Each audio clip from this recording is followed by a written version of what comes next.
The sun hung high over Princeton, Massachusetts, on a Sunday that should have been ordinary. The air was thick with late summer warmth, the kind of day when parents waved from porches, and joggers traced familiar paths through quiet country roads. She was a bright star in the world of technology, a 27-year-old woman who had already conquered one of the biggest cities in the world. By day, she navigated corporate boardrooms at Google in New York City. By night, she dreamed of making the world better, of new adventures yet to come. That weekend, she traveled home to the comforting embrace of her mother's house, a place she knew like the back of her hand. Princeton was supposed to be safe, familiar, peaceful. She laced up her sneakers, stepped outside into the golden afternoon light, and began to run, unaware that shadows were already following her every move. Somewhere along those sunlit trails, in a patch of forest she'd passed 100 times before, the promise of her future collided with something unthinkable. And as the hours ticked by, her mother's worry grew from uneasy silence to a gut-wrenching dread no parent should ever endure. When night fell, searchers fanned out with flashlights sweeping through darkened woods. By dawn, what they discovered would send a shockwave far beyond Princeton's borders, a story that would haunt families across America. How could a young woman so full of promise, so close to home, simply vanish on a bright afternoon? What twisted fate awaited her in those silent woods?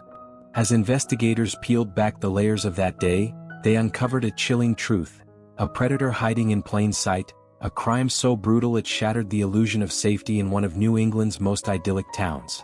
What happened in these woods would leave an entire community paralyzed with fear, and ignite a hunt for a killer who almost slipped away unnoticed. She was the kind of person who lit up every room she entered. Vanessa Marcotte wasn't just another bright-eyed 20-something with dreams of the big city, she was already living them. A graduate of Boston University, she carved a place for herself in the fiercely competitive world of digital marketing, landing a coveted role at Google in New York City, where her colleagues quickly saw her not only as a sharp mind but as a friend who never hesitated to lend a hand. Vanessa's life was a tapestry of ambition, compassion, and joy. During the week, she navigated crowded subways, brainstormed in high-rise conference rooms, and raced deadlines with a determination that belied her warm, easygoing demeanor. But it wasn't just the work that drove her, it was the people. She sent handwritten notes to friends who were struggling. She remembered birthdays. She never forgot to thank a mentor who helped her along the way. Friends described Vanessa as a spark, a force of optimism even in the darkest moments. She could find humor in stressful meetings, joy in small victories, and gratitude for each day she was able to chase her dreams in the city she loved. Yet for all her big city bravado, she was still at heart a New England girl. Princeton, Massachusetts, was her sanctuary, a town of tall pines and winding country roads, where the world slowed down, and the love of family wrapped around her like a blanket. It was to Princeton she fled when life felt too chaotic, when she needed to recharge in the company of the one person who knew her better than anyone else, her mother, Rosanna. Their bond was something rare.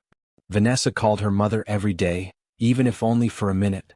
She shared every triumph, every doubt, every plan. To Rosanna, Vanessa was not just a daughter but a confidant, a best friend, and a constant source of pride. Together, they created a world full of love, laughter, and the simple pleasures of home. Vanessa's heart was as big as her dreams. She volunteered whenever she could, lending her time to local charities back home, mentoring young women in technology, and pushing to make spaces more inclusive for those who had never seen themselves represented in boardrooms. She believed technology could change lives, but only if the people behind it never lost sight of kindness and empathy. In her quiet moments, Vanessa was a lover of poetry and long runs. She found solace in Central Park's winding paths, where the city's noise faded just enough for her thoughts to become clear. She journaled faithfully, capturing her goals, reflections, and the small details of each day that made life extraordinary. She was the kind of person who paused to appreciate the smell of rain on city pavement, who pointed out the first blossoms of spring in sidewalk planters, who marveled at strangers' kindness during chance encounters on late-night train rides home.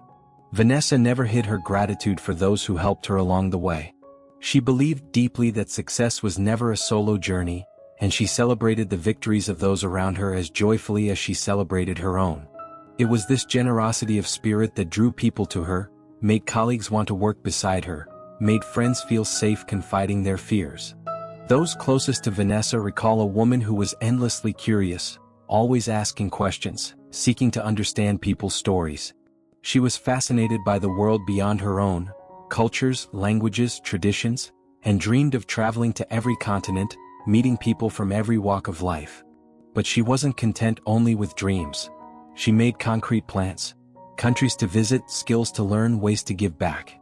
She set timelines for her ambitions, marking milestones with a sense of determination that seemed unshakable. In the final days before she traveled home that August, she had talked excitedly about upcoming projects at work, new adventures she wanted to share with friends, and cherished plans to spend time with her mother in the place where she felt safest of all. To know Vanessa Marcotte was to know a life brimming with possibility, a heart bursting with compassion, a mind sharpened by ambition, a soul grounded by gratitude and love. She was a woman who made those around her believe in better days. And on that quiet Sunday afternoon in Princeton, the world lost not just a promising career or a bright smile, but an extraordinary light that illuminated every space it touched. This is the story of Vanessa Marcotte, not only the tragedy of her loss, but the triumph of the life she lived, and the echoes of her spirit that continue to inspire all who remember her. Princeton, Massachusetts, was the kind of place where neighbors waved as they passed each other on winding country roads, where local shopkeepers knew generations of families by name, and the old stone library stood as a sentinel of stories shared across decades. This was a town where autumn painted hillsides in brilliant reds and golds, where winters blanketed everything in hush and white, and spring brought the sweet scent of lilacs blooming beside white picket fences. Princeton was timeless, a place suspended between the past and the present, untouched by the frantic rush of cities just an hour's drive away. The air here had a freshness you couldn't find elsewhere. Even on the hottest days of summer, a cool breeze carried the smell of pine needles and damp earth after a morning rain. Birdsong wove through quiet neighborhoods, filling each dawn with promise. In Princeton, trails meandered through thickets of birch and oak, paths worn smooth by generations of hikers, runners, and dog walkers who found peace in the whispering canopy overhead. These trails were more than shortcuts. They were lifelines, places where thoughts could wander as feet pounded soft dirt, where hearts slowed to the steady rhythm of nature's pulse. People chose Princeton for its sense of safety, its quiet dignity. It was a place where doors were left unlocked, where families left notes for neighbors on kitchen counters if they'd be gone longer than expected. Trust wasn't earned here, it was simply assumed. Children grew up exploring rocky brooks and forest clearings, climbing old stone walls draped in ivy, collecting fireflies in mason jars long after the sun had slipped below the horizon. The town's boundaries felt limitless to those who called it home. Main Street stood at the heart of this quiet world, a simple stretch of road where time seemed to pause. A cafe served hot apple cider in fall and hand-churned ice cream in summer. A weathered general store displayed penny candy in glass jars beside shelves of local honey, homemade jams, and handwritten notices pinned to cork boards. Beyond the town center, unpaved roads twisted into forests that grew darker and deeper with each mile. To some, these woods were enchanted, a haven for birdwatchers and botanists marveling at rare wildflowers hidden among the ferns. To others, they held secrets best left undisturbed. Locals often spoke of Brook Station Road, a stretch of old narrow asphalt framed by towering evergreens, a road that wound like a question mark through Princeton's wild heart. It was a favorite route for morning joggers and evening cyclists, a place that felt so far removed from the outside world that even cell signals struggled to break through the trees. The sun here played tricks, dappling the forest floor with moving patterns of light and shadow. On bright days, trails shimmered with warmth. On cloudy afternoons, the woods grew hushed and somber, as if the forest itself was holding its breath. In winter, snow softened every sound, turning familiar trails into tunnels of white silence. In spring, melting ice gave way to rivulets that whispered along stones, feeding the streams that crisscrossed Princeton's hidden valleys. There was a timelessness here, an unspoken understanding that while the rest of the world raced forward, Princeton moved at its own pace. Locals gathered on church steps after Sunday service, exchanged recipes at the farmer's market, and caught up on town news beneath the shadow of the old clock tower. And so it was with a collective shattering of innocence that the people of Princeton first heard the rumors, whispers that something had gone terribly wrong on a sunny August afternoon. That one of their own, a daughter who returned home for safety and rest, had disappeared into the very woods that once offered sanctuary. The town's comforting silence twisted overnight into an oppressive stillness, pierced only by the wail of sirens and the hushed voices of search teams combing the underbrush. Princeton's forests, once symbols of peace, became a labyrinth of questions. How could this happen here? Who could do such a thing? And how would this close-knit community ever feel safe again? Every familiar bend in the road, every favorite path through the trees, seemed changed, shadows carried new weight, and the scent of pine no longer comforted but reminded residents of what had been lost. Princeton's beauty, its timeless charm, and its deep sense of trust became both a stage for a tragedy no one saw coming and a testament to the resilience of a town determined to hold each other close in the face of unimaginable fear. August 7, 2016, began like any other summer Sunday in Princeton. Warm air drifted through open windows, cicadas hummed in the trees, and time seemed to slow beneath the heavy afternoon sun. 12:30 p.m., Vanessa Marcotte laced up her running shoes, tightening each knot with a quiet determination. She slipped her phone into a pocket, took one last sip of water, and shared a few words with her mother, words that would echo endlessly in the days to come. 12:45 p.m., she sent a quick text to a friend in New York, an ordinary message brimming with plans for the week ahead. It was a glimpse of a future she would never reach. 12:58 p.m., Vanessa stepped outside into the golden afternoon. The sun shone fiercely overhead, casting sharp shadows across Brooks Station Road. The forest seemed welcoming, familiar, a cathedral of green that had always offered her peace. 1 p.m., her smartwatch recorded the first strides of her run. Each step carried her deeper into the hush of the woods, the world narrowing to the steady rhythm of breath, heartbeat, and footfalls crunching on dry earth. 1:10 p.m., locals driving past glimpsed a woman in bright workout clothes moving along the road's edge, ponytail swinging, eyes focused, stride strong. It was a sight so ordinary they barely remembered it until days later. 1:15 p.m., Vanessa's phone pinged its final signal near the border of woods she knew so well. In that moment, time seemed to stand still, her digital heartbeat frozen in space, a silent scream sent into the ether. 1:20 p.m., her mother grew restless. She glanced at the clock. Vanessa had said she wouldn't be gone long. Outside, cicadas droned on, and the sun climbed higher, burning away any lingering morning cool. 1:30 p.m., calls to Vanessa's phone went unanswered.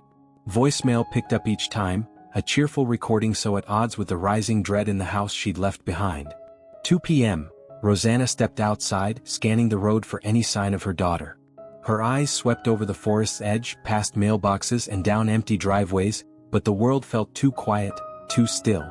2:30 p.m., neighbors began to join the search. Calls spread through the tight-knit community. Had anyone seen Vanessa? People gathered in clusters, worried murmurs cutting through the peaceful afternoon like a blade. 3:15 p.m., police arrived. Officers moved methodically, knocking on doors, retracing Vanessa's possible routes, calling out her name into the still, stifling air.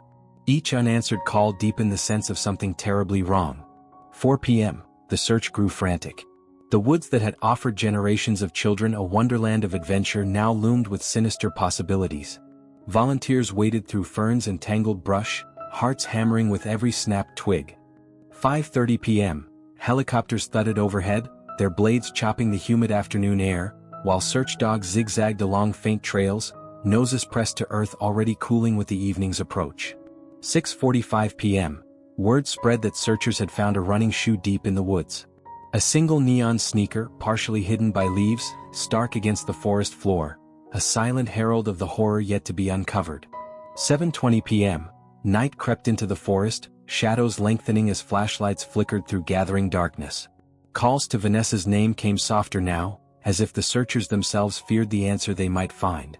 8:45 p.m., police announced to the family that a body had been discovered, a body matching Vanessa's description, found in a clearing off the road she had known since childhood. In that instant, the world fell silent, grief crashing over Rosanna like a tidal wave. 9:15 p.m., Princeton's residents locked their doors for the first time in years, the safety of their idyllic town shattered. Rumors swirled like storm winds and fear coiled around every heart. If this could happen here, who among them was truly safe? That night, the forest that had always watched over Princeton became something else entirely, a place of shadows, secrets, and echoes of a young woman's final steps. And in every home, candles were lit in vigil, prayers whispered into the night for a light that had been stolen far too soon. Hours had passed since Vanessa's mother last heard her voice. Hours that felt like lifetimes, each minute expanding into a silent eternity beneath the heavy canopy of Princeton's woods. As twilight slipped into night, searchers pressed deeper into the forest. Every branch seemed to whisper the same question. Where was she? What had these woods seen in the heat of the afternoon, when a bright young woman disappeared into silence? They moved carefully, feet sinking into soft earth, calling Vanessa's name into darkness that answered only with the rustle of leaves and the creak of old pines. The air felt different now, charged, expectant, as if the forest itself was holding its breath. Near a bend in the trail, one of the volunteers noticed something out of place. A small break in the underbrush, a path of flattened grass leading away from the main road. Hearts pounded as they followed, calling for more light, each step echoing with dread. Then came the words that would forever divide the town into a before and after. Over here. Silence fell across the search party. Even the forest seemed to grow still, the night's chorus of insects stilled by a grief too heavy for sound. Beneath a tangle of ferns, they found what everyone had feared, a lifeless figure, hidden away where no light reached, alone in a place that had once felt safe. Vanessa Marcotte was gone. In that moment, the weight of a mother's worst nightmare settled over Princeton. The air thickened with heartbreak, and the hush that fell was deeper than any silence the forest had ever known. But even as searchers stood frozen in shock, they knew their work was only beginning. The forest had become a crime scene. Evidence markers appeared among the ferns. Radios crackled with urgent voices calling for detectives and medical examiners. The pulse of red and blue emergency lights began to paint the woods in stark, stuttering flashes. The discovery spread through Princeton faster than any wildfire, reaching every porch light and phone screen, piercing hearts with the same unanswerable question. How could such horror take root in a place so filled with trust and peace? The forest, once a cradle of childhood adventures and weekend hikes, was now marked by yellow tape fluttering in the night breeze, a quiet, terrible testament to a bright life cut short. And so, in the darkness of that summer night, Princeton changed forever. A town that once measured time by the turning of the seasons now divided it by the day they lost Vanessa Marcotte. The day innocence slipped through the pines, and the shadows claimed what could never be replaced. From the moment Vanessa's body was found, Princeton transformed into a town under siege by fear.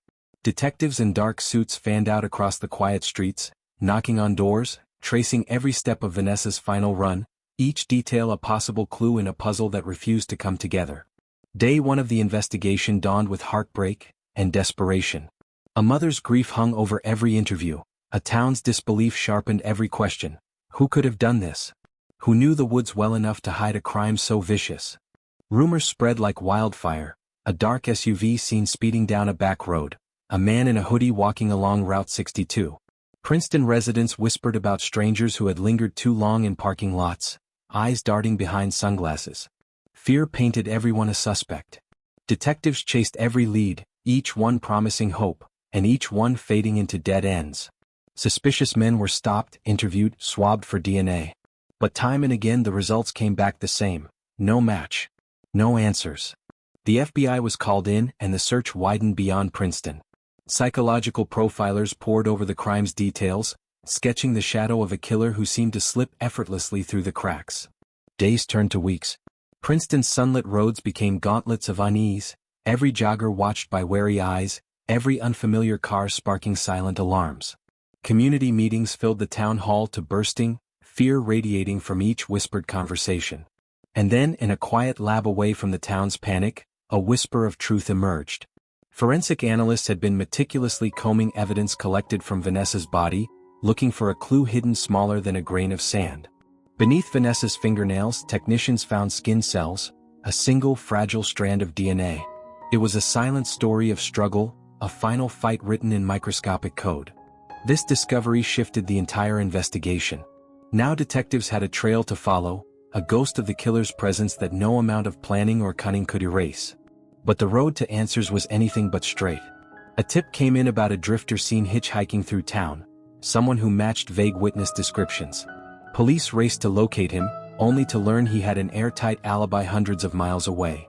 Another lead surfaced, a man previously accused of harassing women in nearby towns. His DNA was tested, hopes surged, and once again shattered. The match was negative. Frustration mounted. Detectives retraced every step, reviewing cell tower pings, checking every security camera on main roads, interviewing passing delivery drivers, each potential clue a fragile thread leading deeper into a tangled maze. Then came the twist no one expected. A previously unnoticed call placed from Vanessa's phone minutes before she vanished. A missed call to a number that led investigators to a man working in the area. His story raised red flags. He had no clear reason to be on those rural roads. His account of that afternoon shifted with every question. Detectives pressed harder, collecting a DNA sample to compare with the fragile strand pulled from Vanessa's fingernails. When the results arrived, they landed like thunder. The DNA was a perfect match. A quiet maintenance worker named Angelo Colon Ortiz had left his mark behind, and the forest's silent witness had spoken. Princeton's nightmare finally had a name. And a face. The discovery didn't erase the fear, or the grief, but it shifted the tide.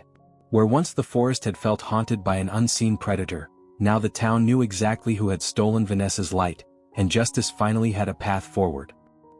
On April 15, 2017, 8 months after Vanessa Marcotte's murder, the small town of Princeton awoke to a sight they'd both prayed for and dreaded. Flashing lights lining Main Street as state troopers escorted Angelo Colon Ortiz, handcuffed and stone-faced, into the courthouse. His arrest came swiftly, a blur of warrants and DNA confirmation. Yet even as authorities laid out the mountain of evidence, the man at the center of the storm refused to speak, his silence deepening the wound he'd carved into a grieving town. In his first appearance before a judge, Colon Ortiz's eyes darted nervously across the courtroom. He pleaded not guilty, his voice barely rising above a whisper. Vanessa's family sat only feet away, hands clasped tightly, faces etched with pain that words could never capture. News of the arrest spread quickly. Crowds gathered outside the courthouse, candles flickering in the evening breeze. Some came to pray, others came to rage. But all came to stand together, united by grief and a desperate hope for justice. Inside the courtroom, the proceedings unfolded with tense formality. Prosecutors laid out chilling details. Vanessa's last moments, the struggle she fought so bravely, the damning DNA evidence that spoke louder than any witness ever could. Colon Ortiz's defense argued misidentification, procedural errors, and eventually even his mental competency. Each hearing dragged on, stretching the agony for a family desperate to close a chapter of horror. 4 years, Vanessa's loved ones returned to that courthouse again and again, steeling themselves for every delay, every new twist. Princeton residents showed up too, lining the hallways in quiet solidarity, refusing to let Vanessa's memory fade under legal red tape. In March 2022, nearly 6 years after Vanessa's life was stolen, the slow grind of justice reached its end. Colon Ortiz, facing overwhelming evidence and a trial he could not hope to win, accepted a plea deal. He admitted his guilt, and the courtroom fell silent as the final words were read, guilty of second-degree murder. The plea deal spared Vanessa's family the anguish of a trial, but it could never erase the trauma that lingered in every empty room, every quiet morning when Rosanna woke to a world without her daughter. For Princeton, the legal resolution brought both relief and sorrow. Relief that the predator who shattered their peace was finally behind bars. Sorrow that no verdict, no sentence could ever bring Vanessa home. Outside the courthouse, reporters recounted the years-long investigation and its bitter end. But the voices that mattered most were those of the friends and neighbors who still spoke Vanessa's name with reverence, determined to remember not how she died, but how she lived. In the weeks after the sentencing, Princeton gathered again for vigils, not to grieve, but to celebrate a life that burned bright with joy, kindness, and promise. They pledged to carry Vanessa's spirit forward, to protect one another, and to make sure their small town's trust would not crumble in the shadow of tragedy. The courthouse doors closed on a chapter of darkness, but the memory of Vanessa Marcotte, daughter, friend, and beacon of hope, remained, a light no killer could ever truly extinguish. In the years since that terrible summer day, Princeton has carried Vanessa Marcotte's memory like a lantern in the dark, a light that guides, that warns, and that refuses to be snuffed out. Her story sparked a reckoning far beyond her small town. Across Massachusetts and the nation, runners gathered for events in Vanessa's name, each stride pounding pavement in defiance of fear, each heartbeat a tribute to a woman who deserved to finish her run in peace. Out of tragedy grew purpose. The Vanessa T. Marcotte Foundation was founded by those who loved her most, dedicated to educating, empowering, and protecting women everywhere. Workshops taught self-defense. Apps were created so women could share routes, check in with friends, and alert authorities with a single touch. Princeton itself changed too. Trails that once stood unmarked were now lined with new signage, safety patrols, and emergency call boxes. Families who once took peace for granted now watched over each other more closely, determined never to let such darkness take root again. For Rosanna Marcotte, each day is still a quiet battle, a mother's love stronger than grief, a memory that fuels a mission to protect daughters everywhere. And in every sunrise, she sees Vanessa's bright smile reflected in the light of a new day. Because Vanessa was never just a victim. She was a dreamer who soared from a small town to Google's halls of innovation. A woman who radiated kindness. A daughter, a friend, a neighbor who left an indelible mark on every soul she touched. And though evil stole her future, it could not erase her light. Vanessa's story has become a rallying cry for change, a reminder that every woman deserves the simple, sacred right to run free, to return home safely. Today, Princeton stands stronger, its heart forever marked by loss, but its resolve unbroken.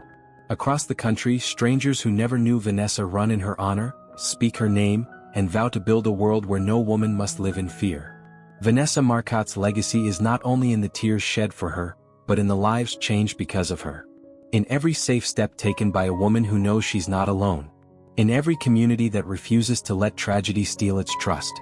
And in every voice that says, "We will never forget." This is the story of Vanessa Marcotte.